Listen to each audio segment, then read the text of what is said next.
You guys, I need a little bit of help before we can start today's video. So I got my hair cut 2 weeks ago, and the lady told me I looked like a child and needed a little change of hairdo. And so I'm gonna lift you up.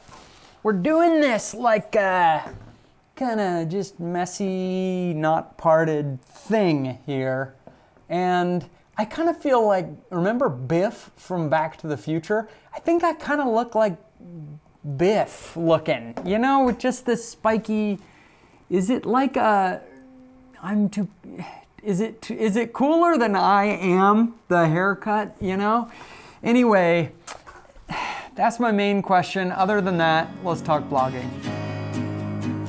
What's up, you guys? Today we're gonna take a deep dive into allvintagecards.com, and I have 2 things I wanna teach you. And maybe for the first time ever in a gym video, an idea for a gray hat kind of technique that I just want to throw out there as a possibility. First thing that I want to show you is how to tell the difference if you have a monetization problem on your blog or if you have a traffic problem on your blog. So this site has 110 posts. It's getting around 60,000 page views per month.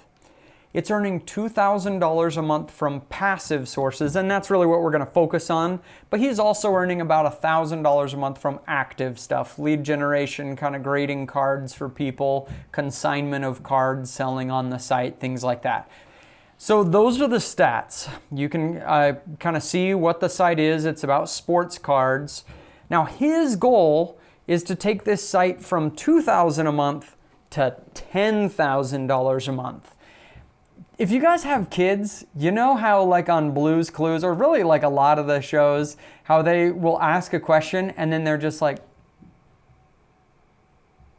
waiting for the kids to like actually say it to the TV. So here you go, here's your moment. Does he have a monetization problem or does he have a traffic problem? That's right. He has a traffic problem.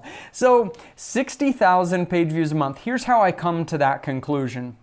If our goal is to get to 10,000 page views a month, okay, and we divide that by $29.08. I've included this in several videos.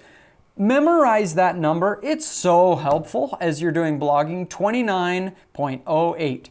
That number comes from you guys. We did a huge survey of everybody on YouTube, everybody in this audience, and really focusing on the people earning $1,000 a month or more from their sites.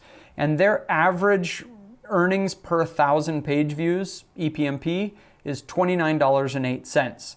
And so what we can see here is for him to get $10,000, if we have average monetization, he would need 343,000 page views a month. He's getting 60. And that's what leads me to say he has a traffic problem.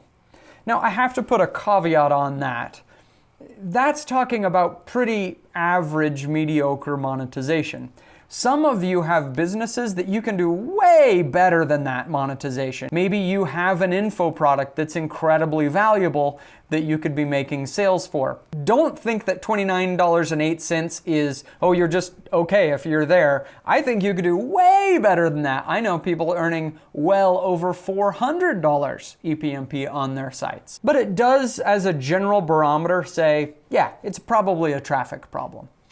So my advice to this person on this site is, number 1, focus on traffic. We need to build up traffic if we're going to get to $10,000 a month, unless we're going to get very crafty with monetization, and I'm just not seeing the opportunity.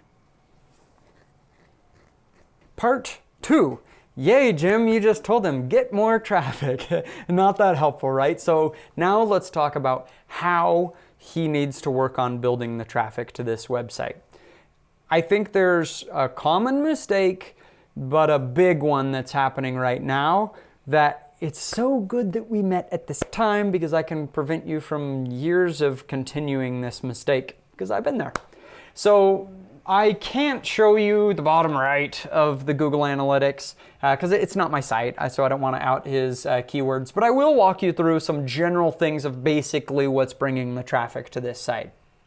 When I look at the top pages here, it's general appeal things like how to do card grading, how to sell your sports cards and make a profit from them, what are the most expensive basketball cards of all time.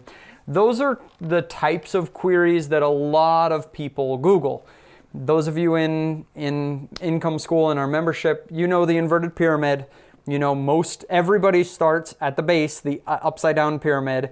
We get way more traffic to the broad things, the general beginner questions, and fewer things to the expert questions, right? So that's what has worked to drive most of the traffic to this website.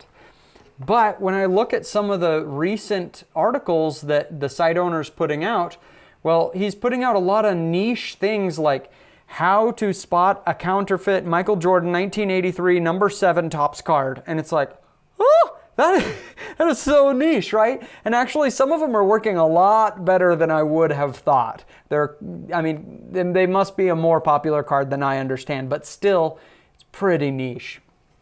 And then he started a new website called starbasketballcards.com where he's writing about specifics, kind of 80s, 90s kind of cards and things like that. First of all, and these are things like how to spot a 1985 Star Jordan last 11 Roy number 1. No, let's not write that, right? So another thing, murder this site. I want you to murder starbasketballcards.com. This content would perform better on allvintagecards.com because then we already have domain authority.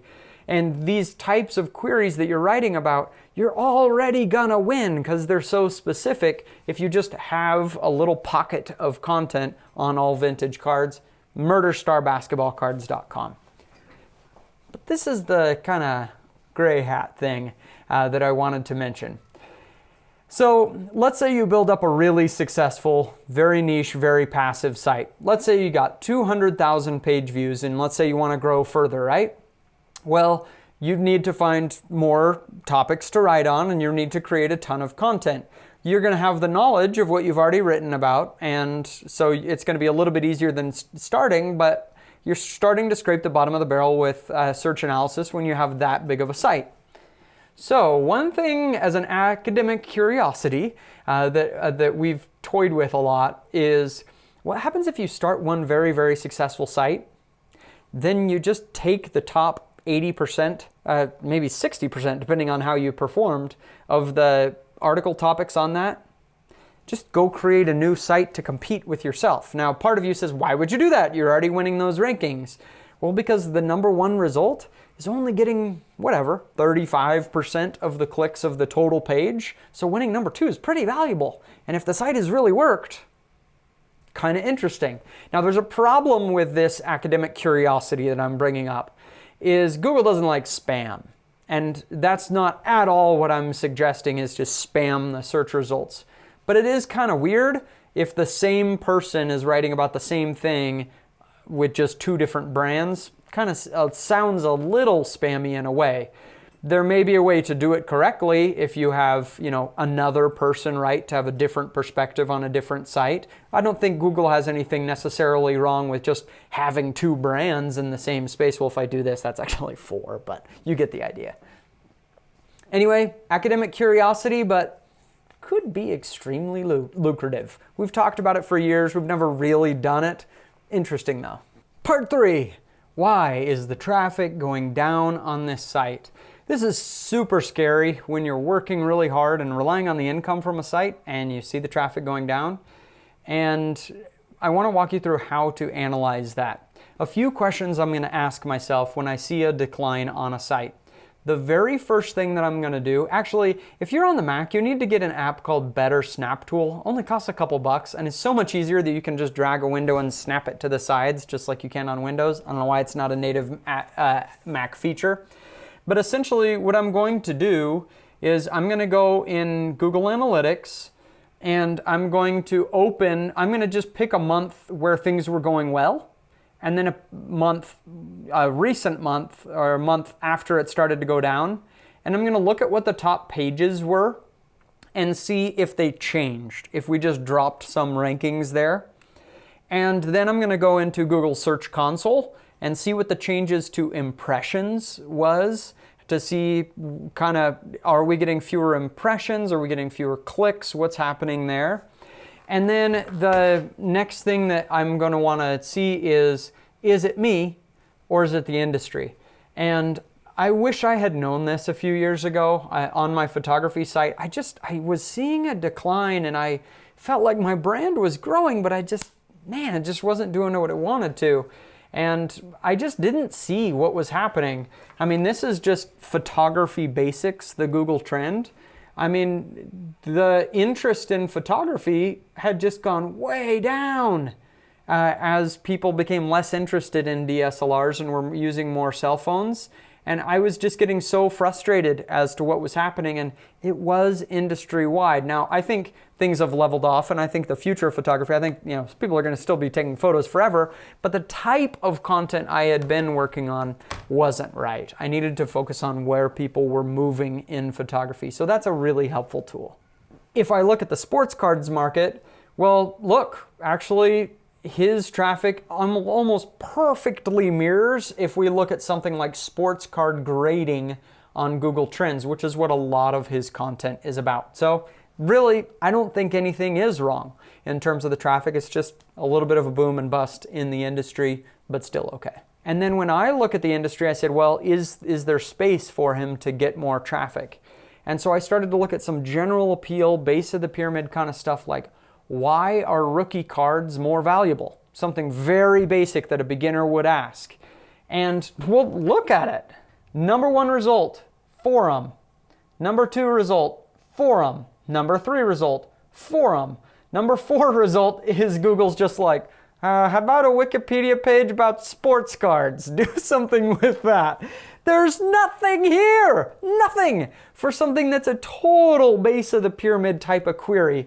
And as I looked through this industry, man, I found a dozen in like 20 minutes. And so go to what works and do it every day. Just write the type of articles that are working and do it every day. If you do it, this is a reliable, repeatable business to make you money. Love you guys, rooting for you, and I want to see you getting this success.